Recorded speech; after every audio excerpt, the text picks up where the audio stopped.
Welcome to the Making Schools Work podcast, a podcast for everyone in education. This show is brought to you by the Southern Regional Education Board. At SREB, we believe that every school has the potential to be great. Whatever you do in the school, whatever your job may be, let's talk about things that make schools work. Welcome back to the SREB Making Schools Work podcast. I'm your host, Daniel Rock, and I am joined again by Erin Anderson-Williams. How you doing, Erin? I am looking forward to today's conversation. It's going to be a great one. Erin, today we're going to talk to Dr. Natasha Brown from Cumberland County, North Carolina. She is a practitioner in the school doing the work of leading a school. We're asking her today to give us some perspectives on structures that strengthen teaching and learning. Her school has been recognized as an HMH model school for its progress and commitment to continuous improvement. She approaches her job from a coach and strategist perspective. She specializes in building collaborative school culture, supporting teacher growth, and designing clear and aligned systems that focus on student outcomes. I'm going to ask her today about building systems and shifting mindsets. Some of her ideas and thoughts are in a book that she wrote called Underdog Leadership, Driving Growth in High-Need Schools. In that book, she shares practical experience-based strategies from her work leading school improvement efforts. So I want to welcome Dr. Natasha Brown. How are you doing, Natasha? Thank you so much for having me on today. We are super excited that you're going to be one of our featured presenters. Can you give us a snapshot of some of the things you're most proud of, Westover, as a principal, some of the things that you feel that really demonstrate the impact that you've all had over the last several years? So I'll start with the fact that I often say I'm a pandemic principal because I came into the principalship and I believe it wasn't even 90 days. And I always tell people that when you come into the principalship and you interview and they say, what's your 90-day plan? And so that didn't happen. 90-day plan out the window because here comes the pandemic. And of course, transitioning to school from this traditional school into this online setting where people had never done it before. Students had not learned from school. And so just being able to carry my school through that was a really big accomplishment because there was a lot happening in the world. As a leader, I had to keep my people motivated, my teachers, keeping them motivated. I remember we'd be out in the community, making sure students had laptops. So I think being able to transition my school through the pandemic and then to come out of the pandemic and to see the growth in the gains that we had academically, because historically, Westover Middle School has been on a low-performing list. And when I came in, they had just come off of it, made great gains. I was excited to continue to grow the school, but the pandemic came and we dropped. Being able to see the growth for us getting back to pre-pandemic times, experiencing the growth with the teachers and the staff and the students, and even the community. When I first came, I remember the mindsets of the students when they did not think that they were competitive academically. To transition from 2019 to now 2026, to see that academically their mindset is I can hang with the best of them. And all of those, we've been at 92% academic growth this past year. We're at 99.3% academic growth, the top 5% in the state of North Carolina. That was a really big accomplishment for our school, the highest growth that they'd ever seen. There's so many things. Those are big headliner things, but even if I were to go smaller, just the fact that on the first week of school, when students are coming in, it's talking about their integrated assessment. So just them being able to relate to this is our mindset now. We know we're going to do great, and seeing teachers grow into leadership roles. Those are the things that aren't necessarily seen, but just small things that are a joy to me because I know that we're progressing forward. Tell me about students coming back from summer excited about integrated assessments. Could you explain that a little bit? I'm very competitive, and I feel like it trickles down to the staff and even to the students. So I meet with my students. I started doing it last year. We saw great gains for it. So I have these quarterly meetings with them, and I bring them all into the gym, every grade level. I'm pushing about at least 250 students on each grade level. So I bring them into the gym. I put all the teachers out because I'm just like, it's me and you, so you can say what you need to say. So I give them these expectations for learning, expectations for their behavior or attendance. And then I actually put their data before them. This is how well you're doing. This is how you're progressing. They know that it's always a conversation. They can come to me with their assessments, or they can show me how they're growing. We're data-driven school, so they know how to look at their data. So it's important to them. I pull report cards. When it's report card day, I'm standing in the hallway, and either they're trying to hide behind somebody or they're running up to me with the report card because they know that I'm going to check. And if it doesn't meet my expectation, I'm like, I'm coming back. I'm going to look at it. And they know I'm going to follow up. Even with their assessments, they know I'm checking their previous data. I have conversations with them. So they know it's important to me. It is important to their teachers, and it is becoming a part of who they are. It's important for them because they want to see how well they can do. And I encourage them. I just met with them last week. And I'm like, I told them that we are model school, which is 2024. And I was like, hey, they invited me back this year. And so I'm not going down there to Florida. We're still not a model school. Y'all what are we doing? I was showing them because they didn't do well on their first benchmark. So I was like, we got to do something different. We did some growth assessments last week. They're knocking it out of the park. We're excited about encouraging them because sometimes if we're not on top of them, they start straying. But because I keep it in front of them, they do data folders so that it's important for them. So they come in, are we going to be, because I like to be at the top now. So I told them I can't be number 2, 3. And so they come back in, okay, what we going to do? And I told them that's because we were undefeated football team. So I was like, look, there's no way I'm going to be undefeated football team and not undefeated in this data. And so that's when they come back in the school year. I think I'm going to do this year. And so they give it to me. And all year I'm like, you told me the first week of school you were going to do this. Are you holding up? So they know I'm a personable principal. Yeah. I had a student last year that used to say, you're my favorite principal. And I was like, I'm probably the only principal you know. I keep snacks in my conference room. So if they do well on assessment, sometimes they'll come down and they're like, I wanted you to see how I grew, or this is how well I did. I'll send them in the conference room to get a snack. It's always funny because I'm just like, how'd you get down here? And they'll say, I told my teacher I had to go to the bathroom, but I needed to let you see my scores. And I was like, you better get back to that classroom because the teacher think you in the bathroom and I'm not vouching for you. You better go back to that classroom. But I just get a kick out of the excitement that they get out of seeing themselves grow. It's interesting. I hear you talking about goals for your school, and you're talking about goals that are concrete and understandable. Like, we're a model school and we're going to maintain that. And it's a simple thing that everyone can get behind and understand.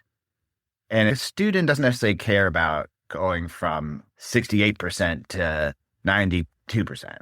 But it's like, we are a model school, and talking about that kind of a vision for more than grades and more than scores.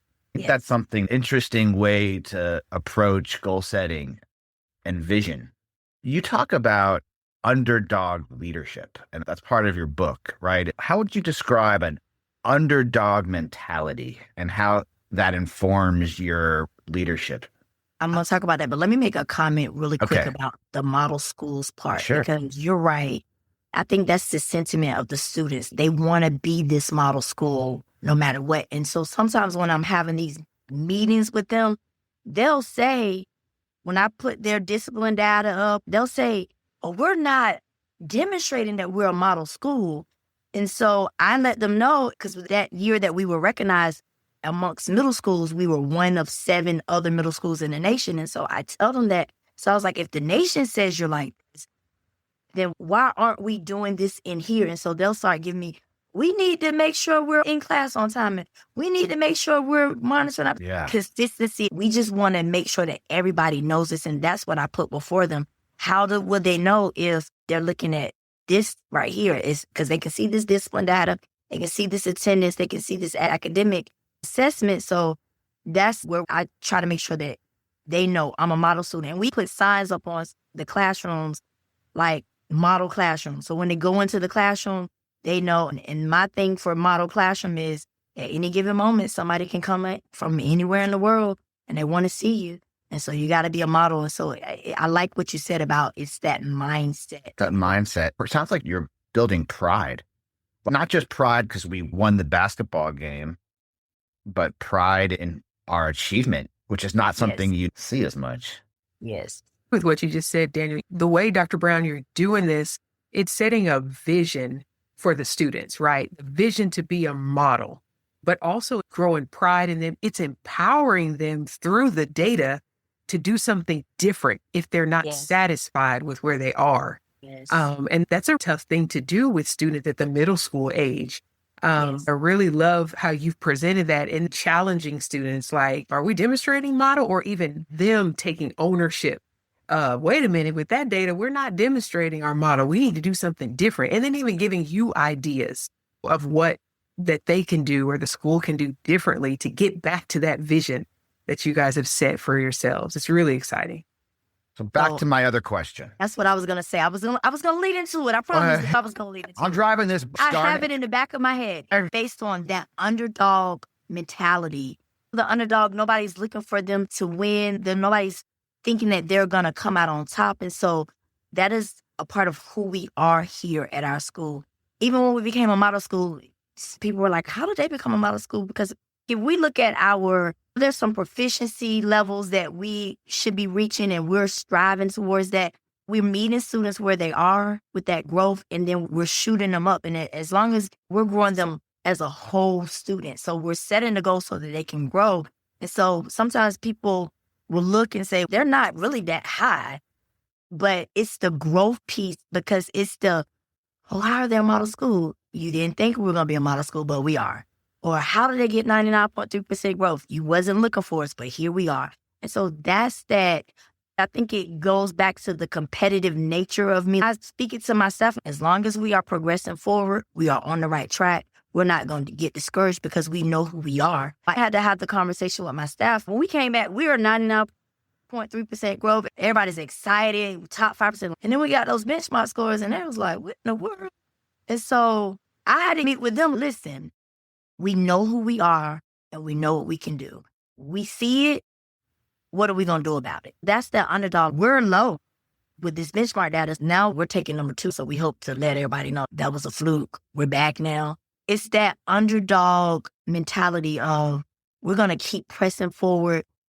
Even when people say, the naysayers or people don't think we can, we're still coming. There's a sense of, even in the book where it talks about driving growth and high needs, this is a high need school. We do have a lot that happens in our school building. So we're not perfect, but for us to be able to persevere through it and to have the resilience to keep coming back no matter how many times you get knocked down, that's the underdog mentality. Earlier, at the end of the day, one of my teachers was saying, you just go out there and say, give me everybody, give me all the kids. It don't matter. You just be like, bring them all to me. We got it over here. And so I was like, people really don't understand the work that we do behind the scenes, because we don't necessarily have children that want to come into the building or have had good experiences with school. And sometimes because we are a neighborhood school and many parents still live within the vicinity of the school, they may not have had good experiences. And so it trickles down. And so they're already expecting it not to be a good experience. And so we fight so much to show everybody, like, this is a good place to learn. And yes, we do have stuff just like every other middle school, but we're still going to press forward. Like, we're going to show you guys that we have the smartest students in our school. We can do our best at everything we put our hands to. We have teachers that are not just here just to show up. My teachers work hard. So it is not easy. And when I interview people, I always say this is not an easy place to work, but it is the most rewarding work you can ever do.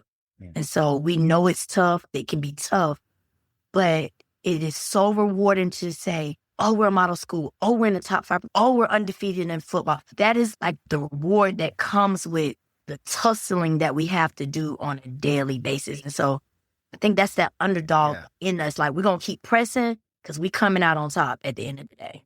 What would you say to a principal who is really down because they feel like they have high turnover? They feel like their teachers have low expectations of the kids. Like, They're blaming things like they're special ed kids, they're poor kids, they're this, they're that. And that's a mindset. You talk about stance, systems, and support, the three S's. What would be some tips, like things that they could do that you think help improve that stance, that create a mindset shift? You've been at the school for a while now, and so you've had a chance to really impact the mindset of the school.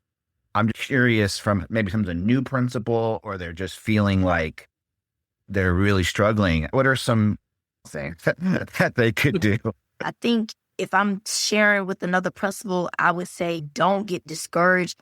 There's reflecting and refocusing and strategizing that we have to do as principals. And I'd say for myself, I felt like I was in a whirlwind the first semester. So when we came back, now everybody's laser focused. We are going to be laser focused.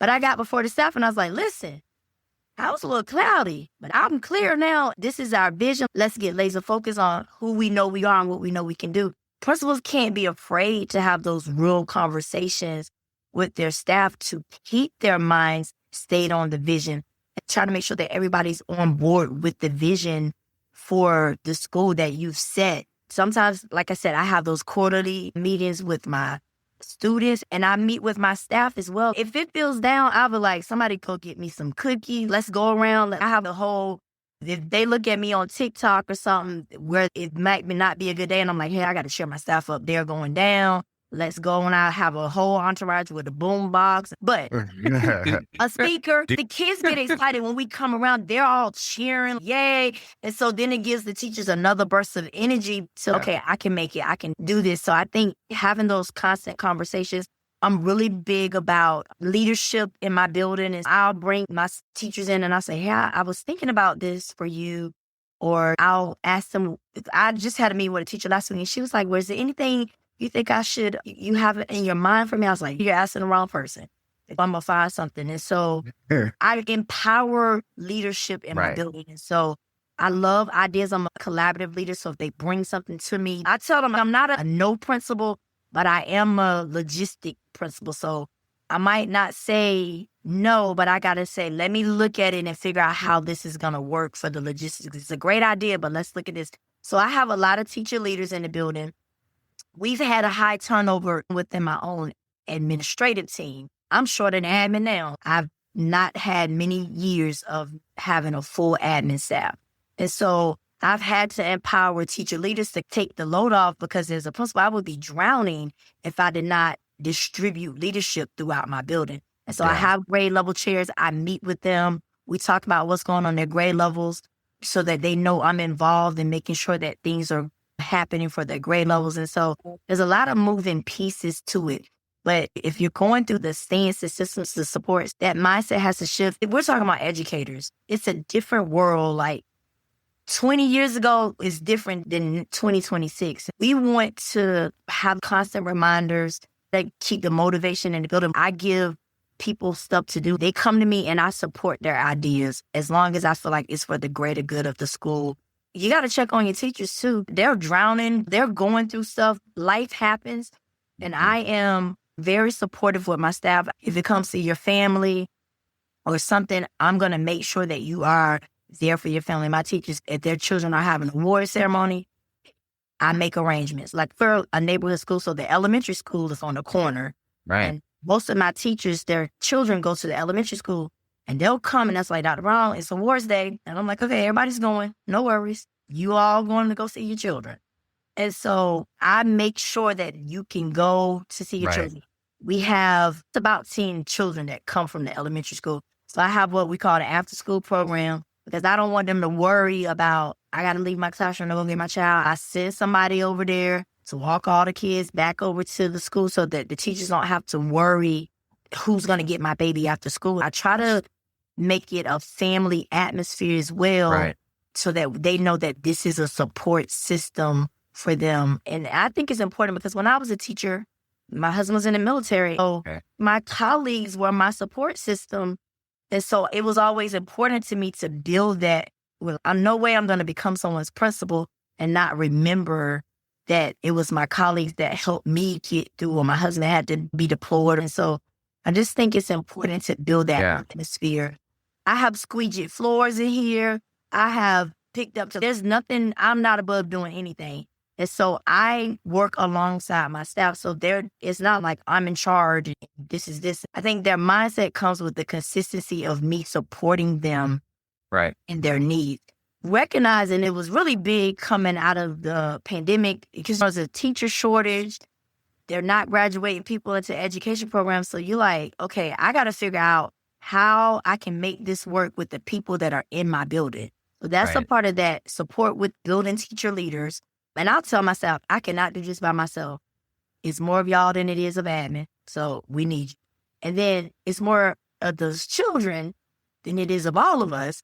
And so we got to stick together so we can make sure that the children. They could take over a second. Yeah, and they don't know we the got power to stick they together. have. Is that support system, basically the leadership piece. And then what do you need? I ask, even in interviews, what's the best way to coach you? What do you need? Do you need me to send somebody in there to model something? What materials do you need? If you need something to make it work in that classroom, then I got you. Just make sure that we support them. Dr. Brown, at my 7th period, is not listening. I'll send a behavior person in there. Let's do a restorative circle. Let's figure out what's going on in this classroom. My favorite thing is when the ELA teachers can't get something.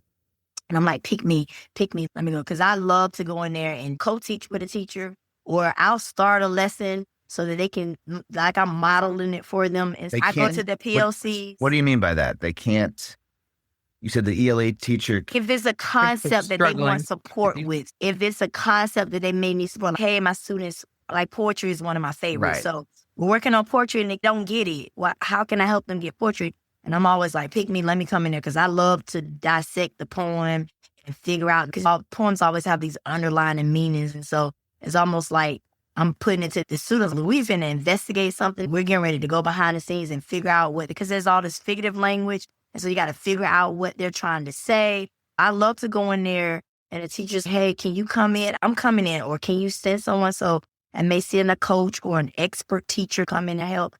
We have a collaborative environment. Yeah. And so everybody's willing to help each other. And I feel like it's rare. It's rare to have a teacher tell their principal, I'm struggling with teaching X. I don't think that's an indicator that there's a level of vulnerability that you've cultivated, a level of listening, that they know they won't be judged or put on a PDP plan because they just need a little bit of help. That's important.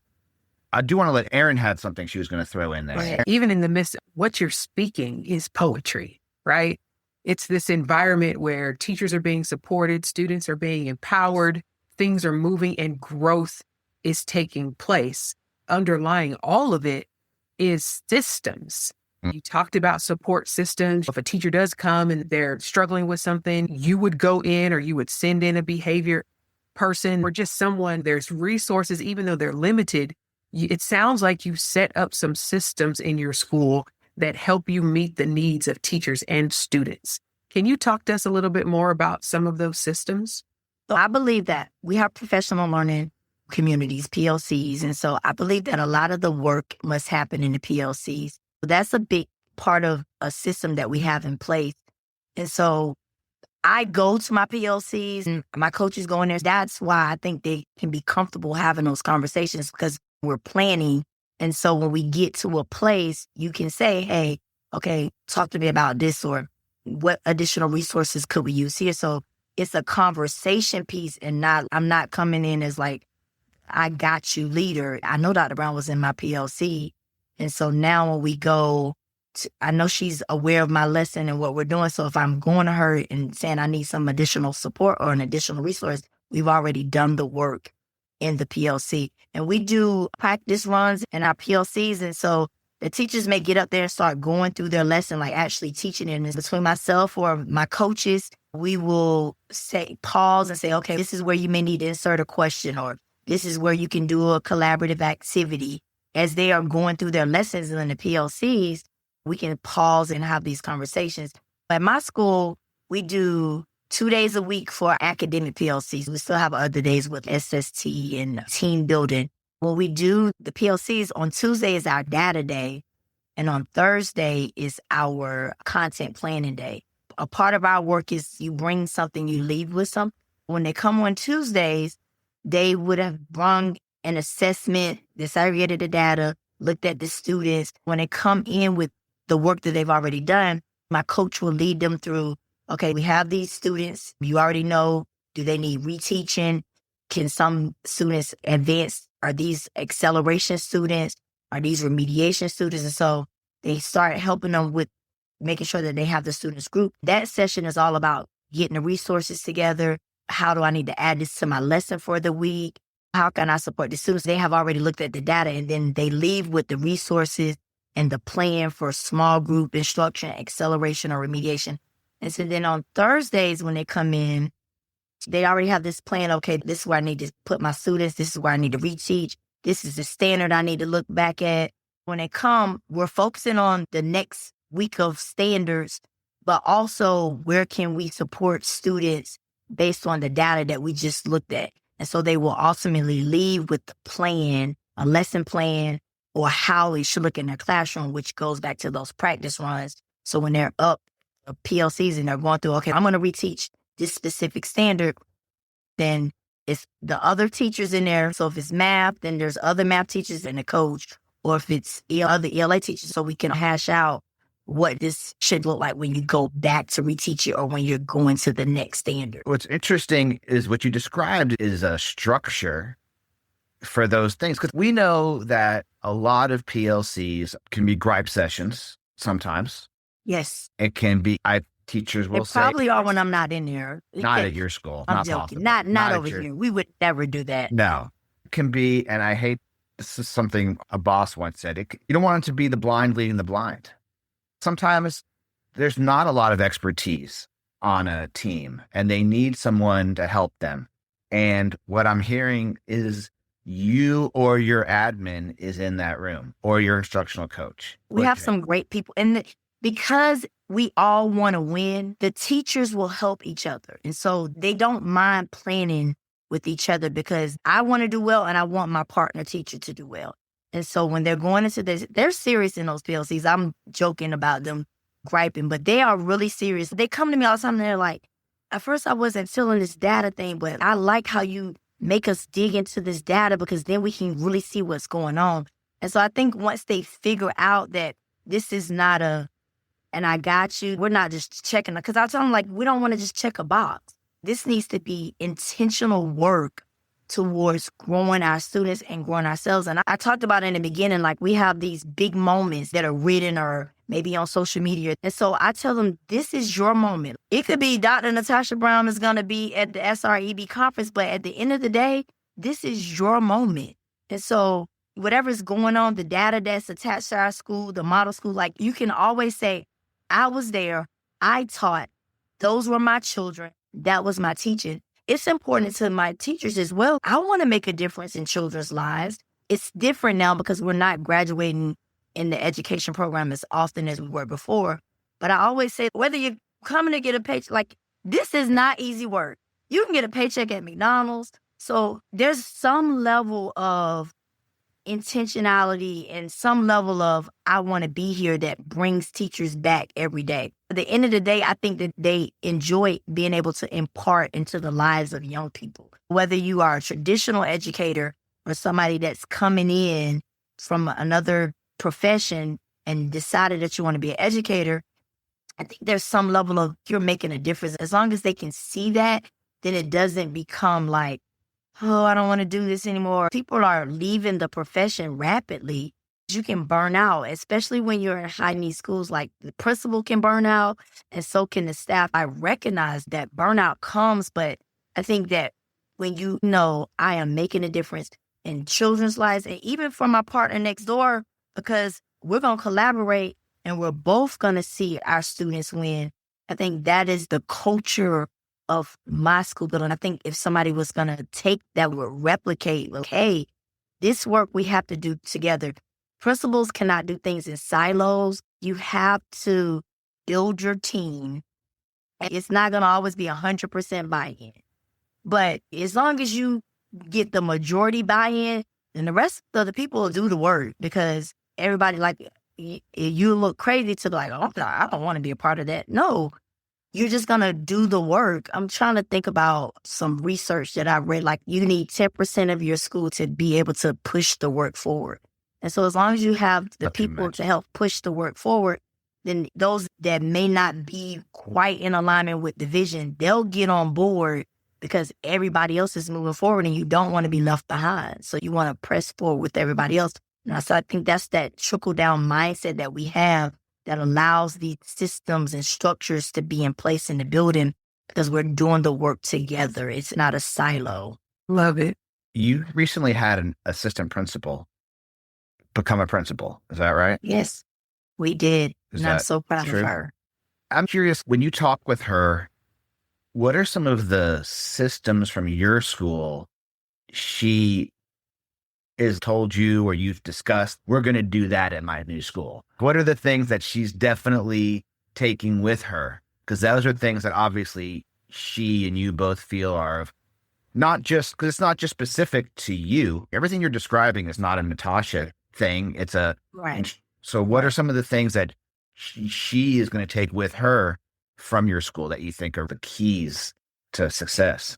I think a big thing that I know that she's doing is ensuring that she has those data-driven practices. So she is putting the data before her staff and having those discussions with them because people are afraid of data. So she's having data meetings with her staff we've done over here, and she's putting the numbers and helping them track how they are progressing forward. So I'm excited to see the growth that she'll have at her school. So I know for sure she's doing those data-driven practices, professional learning community. She has that practice in her school as well. She's committed to those PLCs and the importance of the work that happens in the PLCs. She's seeing results at her school just in those two structures. I talked to her last week, and for my admin team, I do weekly tasks, like check off lists. You have all of this stuff that you're doing, but these are some things I need you to prioritize. I know she's also doing that within her leadership team to keep her leadership team on track. The way we do it is they have to send us notes. I did it because sometimes I can't keep up. So I'll have to put it in this form so that when I debrief, it could be 6, 7 o'clock at night, I can see that we're progressing forward because it can get busy because she's in a high need school. So it can get busy when you're in the school building and you may see the APs and the admin in the morning, and then the end of the day may come. And so I can know what's going on and be able to make adjustments. What is that system? Where do they put these? What are these notes? We use the documents. We're in testing this week. So a couple of weeks ago, it is to my admin that does testing. Like, I need to see your test plan. I need to review it. I might review it and I put a comment and say, okay, this is where you probably need to make an adjustment. So it's just like a communication piece for things that may slip our mind when we're in the hastiness of a day-to-day. Because there's some automatic things that they do every day, but it could just be stuff that we need to make sure. And then we have admin meetings with our APs, and then I do an ILT meeting. So that's all of my leadership. So she also does those systems where you're looking at your building, you're looking at your data, you're making adjustments. And when we had our benchmark, one scores were not where we wanted to. And so she was all high and her scores were better. And I'm just like, okay, so I know it works. The teacher, gotta revamp. Student has become the teacher. Hold on now. In the beginning of the school year, like October, she's already been able to go in there and put some practice in place. Even meeting with her students, she started off with those meetings with her students to get them excited about the data. And so she's experiencing some of the same things. I think the system works. I'm speaking to what I know is working at my school and what she shared has worked at her school. So I know that the systems work. And sometimes it just takes somebody to a different strategy to make it work. People can call me if they need to, Dan, because sometimes if they call me and say, this is what I'm experiencing, I tried everything you said and it's not working. It could be a piece that they're missing. And so it's always good to have a thought partner. You don't want to be private as when you go people and they got everything stuffed in the closet and it looks immaculate everywhere else. But if you open that closet, everything's going to fall out. So yes, we don't want everybody to know what's stuffed in the closet, but you have to sometimes call someone. I have several principal friends that I may call and say, talk me through this, or What do you think about this? But sometimes if you're keeping everything in the closet, then no one can help you or support you with what you're going through. And so I think it's important to have that support system. My sister, she was telling me something, and I was like, hold on now. Wait a minute. Let's talk through this. Once we talked through it, she was like, okay, I see what you're saying now. So sometimes you need to talk through some stuff. It's not For that sure. I'm trying to run your school or somebody's trying to run my school, but Right. they say when you go to the principal seat, they always say this is a lonely seat because you're the top person in your building. And so they say everybody can just point their fingers at the principal. And so you have to build your support team around you amongst other principals so that you can bounce things off of them, or they can give you a different lens. Sometimes when you're conflicted, sometimes I'm like, what do you think about this? And people call me the same. And so just being available to help your colleague press through is important as well. I've always found that the thing about being a principal is you can't win. Because you make a decision, you're either going to piss off the teachers, Yep. the thousands or hundreds of students, the parents, or your district leaders. Like, you're never going to get all of those people happy. And they're all loud and they all have internet. I always tell people, I've said this to my staff before, I'm in the middle and I'm being compressed from the top Right. and from you guys. Y'all gonna flatten me. Hold on, let me think. Yeah. And so I think that's very important. I can just not, and every day is not peaches and cream, but for the most part, I can keep my composure because my staff is like, how come you're not reacting? Because I'm strategically trying to figure out what we're about to do. Right. And that's something that I'm gifted at. Like I can just kind of step back and see the different pieces of things to say, okay, this is how this needs to work. So don't worry. We're going to figure this out. That's why you're the underdog. Yes, that is why. I want to ask you one last thing about support. So you had the 3 S's, right? Stance, systems, and support. So when you think about supporting students in your school, what are some of the keys that you prioritize as a leader? And I get that kind of falls into systems and stance as well. So it really is all of those. But what are some of the priorities or practices that you emphasize? I rely heavily on my student support team, supporting our students as a whole. We call it the ABCs, attendance, behavior, and coursework. We try to be intentional and see who may not be progressing, failing. So let's pull those students in. How are you creating a check-in system with them? How are you working with them in a small group? How are we tracking them? How are our numbers going down or going up? We're looking at academics. Same thing with the attendance. My social worker, why aren't they coming to school? Is it because they don't like this? They don't feel good when they come here? What do we need to do? I talk to my teachers about greet them at the door, do a temperature check. I go around my building every morning to speak to my students. I'm checking to make sure everybody is okay to get the day started. And so when we're supporting, I model that because I want my teachers as well as my support team to know, hey, we got to check in on our students to make sure that if they had a bad day yesterday, when they come in the morning, please make sure that you're checking on them so that we don't miss anything, especially in middle school when they're trying to navigate through these emotions. It's drama every day at the middle school. We have a grade level counselor for each grade level. The students are aware who the counselors are. They go into the classroom so they know who they are. And they know that they can go and check in with them if they need to. We try to make sure that we have an outlet for them to talk to us. We do restorative circles or restorative practices here. We try to mediate with the students before it escalates. We have built a system that students trust us and they'll come and let us know things that are happening. Sometimes it'll be weekend and they'll come and they're like, I need to tell you what happened at the park over the weekend. And I'm just like, did you tell your parent? And they'll be like, we waited to tell you. Just like, but I was off. It was Saturday and that was Monday and now you want me to do it. I tease them. I'm just like, you couldn't handle this at home. So don't wait to bring it to us because they know we're going to figure out, try to get in front of it. We always encourage the students and the parents, like, if you know something, let us know and we will try our best to address it. And so we've built that system of support where students trust us. All of my teachers have morning duties or afternoon duties. And my social worker is normally in the morning in the car rider line so that she can just put her lens. And I had these meetings with my sports team. I don't have my social worker and my counselor out there. Right. I want you out there. Put your lens on students so that you know when they're getting out of the car and they're angry, you need to check on them when they come in the building. But sometimes when my social worker is out, my social worker and counselor are out in the front, I'll be in the office area and the students will just be waiting. They'll be like, I'm waiting on her. Like they'll say, she told me to come sit by her office until she finishes with her duty. And we're not office people. I hate being in the office. This hate is a strong word, but I like to be out and about. And so I preach that to everybody. We are not office people. I need y'all to be out in those hallways.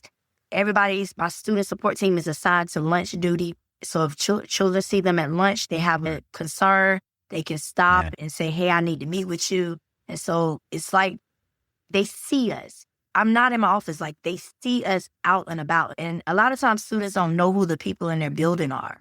And so that hurts with being able to have those systems of support because they know who we are, come to us, we support them. We track our students, their behavior and their academics and their attendance. We monitor those students. We do check-ins. I have my counselors. We have a shared spreadsheet where I've met with Natasha. Right. She's having this concern. This is how I resolved it. I'm going to check back up with Natasha next week to see if she's still doing okay. We're constantly checking on students and we're tracking them. If students did poorly in the previous school years, my teachers come. I find money for them to come because it's summertime. Towards right when we get out of school, they'll meet and we'll try to look at students that may need specific support when we return for the next school year. I tell the teachers, I'm like, this student's better than me, so let's come together. We come together and we already know students that may have struggled academically. So those are already on our radar. But when we come back next year, or they may have had a lot of discipline. So those are already on our radar. We compile our list for the next school year before they leave out for the summer. So you know your kids. You know your kids, but you don't just know them. You have a system for talking to them and pulling them in and seeing like strategic, how you have your social worker assigned to car rider so that they can see them. And you have your student support team also having lunch duty. Like you're really thinking about how to see the kids and how to have the right people seeing the kids at the right time. I bet that makes a huge difference. It does because they see us. Yeah. And so this year we have not been as consistent as before, but at lunchtime, I have them to go out there with the speaker. Like we have a little foyer in front of the lunchroom. The kids, we're doing line dances with the children. And so as they're waiting in the lunch line, and I'm always like, Gary, begin a line, here comes your teacher. We've done a little dance, but they dance with us. And so they don't just see us like, so you're not seeing the principal when you're in trouble or something like that. We just did a line dance yesterday. The counselors, the social worker, our behavior support, like we're all out there. We have the music playing as the children are going to lunch. So they interact with us in a not so formal way so that they feel comfortable. So it's like family. The children do not fear the principal's office at my school. Like they would love to come. They don't mind coming. I empower them still. Like someone called my office, like, how do y'all know my extension? They called my phone and I just so happened to be in there. I was like, what do you need? So they'll call me about policy because they'll start trying to question to make sure that they understand because we have these conversations. I meet with them like it's not always your action is your reaction. So if you know you wasn't supposed to have your cell phone out, this is the policy. It's your reaction like, I'm not giving up my phone. That gets you in trouble. It's not you. Yes, it is you having the phone, but you could have just gave it up. It would have been easy. You might have got it back. But when you start being defiant, it makes it bigger. When they come down, they write statements. My students write statements, and they love to write statements. They'll come in, they'll report stuff or something happens. I've taught them, if you don't write a statement, then we don't have your voice. This is your voice. This is your opportunity to tell us what happened. And I told them, I'm not always on the adult side. I need to see what happened. And if you don't tell me your version, then I just have to go off what the adults said because they wrote their statement. And so they're empowered. Let me tell you my version. They feel good about coming to us because they get a voice. Like they know we have in our student support So there's a box that holds the forms, and they'll come and they'll like, I need to report something. And they'd start filling out their forms and they'll leave it with the clerk because they know I'm going to review it. I'm going to read it. I'm not going to just let them write their report and no one checks into what they have to say. So if I can't get to it, I might have a counselor to check into it. But we do want to let them know that their voice, this is your school. Your voice matters. This is your school. We talked about pride earlier. I told them you have to take pride because at the end of the day, this will always be the middle school that you attended. So you need to take pride in that this was my middle school. I was there. And how are you going to treat it? But there's people saying bad things about the school. As you said, social media, people will say different things, but at the end of the day, we know the work that we do behind the doors. Yeah. So we know how much we support students in our building. You probably get kids who say, I have to write about it? No way. That's too much work. I had one tell me that today. She was like, I'll tell you what happened, but I'm not writing it. I'm not that. After a while, I was like, can you write it? She wrote, I'll give you 3 sentences. She wrote the 3 sentences. Then she told me this whole story. And I was like, what you said don't match this, but okay, if you don't want to write anymore. You don't want to write it, then I'll just listen to the other person. And sometimes I'll tell you, Dan, they'll come in if they're overly excited or upset about something. Right. I'll let them write the statement as a tactic to calm them down. Yes. So I'll be like, hey, can't hear you right now. Right. Just sit right here and write this down. Normally, once they start writing, it's a calmer conversation. Then I can hear you because when you first came in, you were yelling.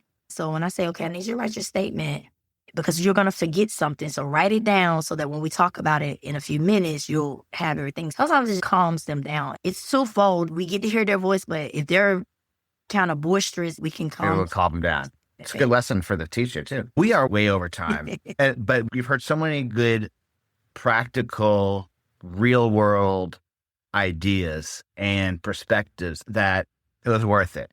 I'm glad. Erin, anything you want to share? Final thoughts?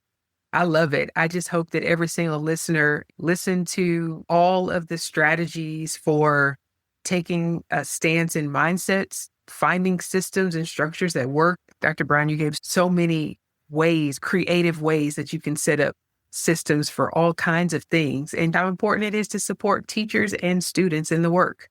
Yeah. Phenomenal time that we spent today. And I just hope the listeners glean from all the nuggets of wisdom that you provided. And she invited everyone who's listening to call her or email her if they want to talk, just chat about the problem. They have my book. The email is in the book so they can. The email's in the book. That's good. So if you want to call me, you got to get the book. Can be bought on Amazon. Can be bought on Amazon. And it's called Underdog Leadership. Underdog Leadership, Driving Growth in High Need Schools. And we'll learn about that information if we go to your session at the summer conference. Yes, I can't wait to come join you guys in the summer conference. I've enjoyed talking to you all today. Why would y'all let me schedule this at the end of the school day? Right. No debrief. This is raw and uncut. And when the people are listening, I hope that they do get something out of it. I hope that they visit my session because I promise to be entertaining and energetic and let them leave with some good nuggets. So I can't wait to see them in the session. I've enjoyed talking to you guys. I appreciate you inviting me to the podcast. I've had a great time. We'll see you in Nashville. We'll 2020. See you there. Thank you so much. Thank you, Erin, and thank you, Ashley Shaw, for producing this episode. Thank you. Thank you for listening to this episode brought to you by the Southern Regional Education Board. SREB is a nonprofit dedicated to improving education from pre-K all the way to PhD and into the workforce. Visit sreb.org for resources on instructional practices, teacher data, career pathways, and more. And don't forget to like, subscribe, and follow us on social media. You can find us on Facebook at SREB-School Improvement and on Twitter/X and Instagram, both at SREB Education. See you next week.